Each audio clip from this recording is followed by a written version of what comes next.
Dear viewers, इस topic को अंग्रेजी में देखने के लिए देखिए हमारा इंग्लिश यूट्यूब चैनल। दृष्टि IAS के 2 पॉइंट प्रोग्राम में आपका स्वागत है। आज के एपिसोड में हम बात करेंगे स्पाई बलून की, लेकिन सबसे पहले जान लेते हैं कि टॉपिक आखिर खबरों में क्यों है। हाल ही में संयुक्त राज्य अमेरिका ने एक चीनी स्पाई बैलून या जासूसी गुब्बारे को मार गिराया। इस बैलून को कुछ दिनों पहले अमेरिकी हवाई क्षेत्र में देखा गया था। चलिए जानते हैं कि स्पाई बैलून क्या है। स्पाई बलून गैस से भरा एक गुब्बारा होता है जो उस ऊंचाई पर उड़ता है जिस ऊंचाई पर नागरिक विमान उड़ते हैं। ये एक तरह के जासूसी गुब्बारे हैं। इनमें बेहद जटिल कैमरे या इमेजिंग टेक्नोलॉजी लगी होती है। ये भूमि के अलग अलग हिस्सों, इमारतों और खुफिया स्थानों की तस्वीरें लेते हैं। पहले भी इन गुब्बारों का इस्तेमाल सैन्य उद्देश्यों के लिए किया जाता रहा है, जैसे प्रथम विश्व युद्ध और शीत युद्ध के दौरान बड़े पैमाने पर इनका इस्तेमाल किया गया था।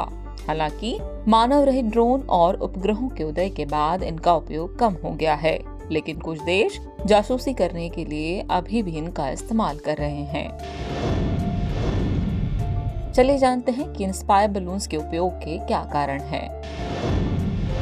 कई देशों की सरकारें दुश्मन देश में जासूसी करने के लिए इन स्पाई बलून्स का इस्तेमाल करती हैं, क्योंकि ये गुब्बारे उच्च तकनीक से लैस होते हैं जो downward pointing imaging gear close range monitoring प्रदान करते हैं। निचली कक्षा में परिक्रमा करने वाले उपग्रहों की तुलना में ये गुब्बारे आमतौर पर अधिक स्पष्ट तस्वीरें ले सकते हैं। साथ ही इलेक्ट्रॉनिक संकेतों को इकट्ठा करने और संचार को बाधित करने में भी सक्षम हो सकते हैं। चलिए अब जानते हैं कि हवाई क्षेत्र और उससे जुड़े हुए इंटरनेशनल लॉज क्या हैं। अंतर्राष्ट्रीय कानून में हवाई क्षेत्र एक विशेष राष्ट्रीय क्षेत्र के ऊपर का स्थान है जिसे क्षेत्र को नियंत्रित करने वाली सरकार से संबंधित माना जाता है। इसमें बाहरी अंतरिक्ष शामिल नहीं है, जिसे 1967 की बाहरी अंतरिक्ष संधि यानी आउटर स्पेस ट्रीटी के तहत मुक्त घोषित किया गया है। हालांकि इस संधि उस ऊंचाई को परिभाषित नहीं करती जिस पर बाहरी अंतरिक्ष शुरू होता है और वायु अंतरिक्ष समाप्त होता है। अंतर्राष्ट्रीय हवाई क्षेत्र परिचालन नियंत्रण के लिए अंतर्राष्ट्रीय नागरिक उड्डयन संगठन यानी ICAO के तहत शासित होते हैं। हवाई क्षेत्र से जुड़े कानूनों की बात करें तो इसमें अलग अलग तरह की टर्मिनोलॉजी यूज होती है। जैसे पहला है हवाई संप्रभुता। अपने हवाई क्षेत्र के उपयोग को विनियमित करना और अपने स्वयं के विमानन कानून को लागू करना एक संप्रभु राज्य का मौलिक अधिकार होता है। वायु अंतरिक्ष संप्रभुता का सिद्धांत Paris convention on regulation of aerial navigation 1919 के माध्यम से स्थापित किया गया है। शिकागो कन्वेंशन जो कि 1944 का है, यह हवाई क्षेत्र विमान पंजीकरण एवं सुरक्षा के नियम स्थापित करता है और हवाई यात्रा के संबंध में हस्ताक्षरकर्ता उनके अधिकारों का विवरण देता है। इसी तरह एक टर्मिनोलॉजी प्रतिबंधित यानी प्रोहिबिटेड हवाई क्षेत्र है।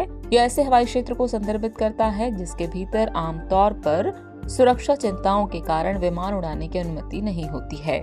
इसे वैमानिकी चार्ट पर P अक्षर और क्रम संख्या के साथ दर्शाया जाता है। और आखिरी में बात वर्जित यानी रिस्ट्रिक्टेड हवाई क्षेत्र की। इसमें आमतौर पर सभी विमानों के लिए प्रवेश प्रतिबंधित है और वायु यातायात नियंत्रण या वायु अंतरिक्ष के नियंत्रक निकाय से मंजूरी के अधीन नहीं है। चलिए अब वक्त हो चला है आज के टॉपिक से रिलेटेड अभ्यास प्रश्न को देखने का। तो अभ्यास प्रश्न है, स्पाई बैलून के संबंध में निम्नलिखित कथनों पर विचार कीजिए। कथन 1 है, यह एक तरह के जासूसी गुब्बारे हैं। कथन 2 है, हाल ही में पहली बार जासूसी करने के लिए इनका इस्तेमाल किया गया।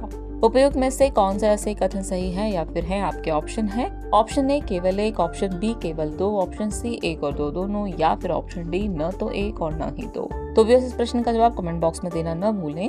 जल्द ही मिलते हैं नए एपिसोड में नए टॉपिक के साथ। तब तक के लिए शुक्रिया।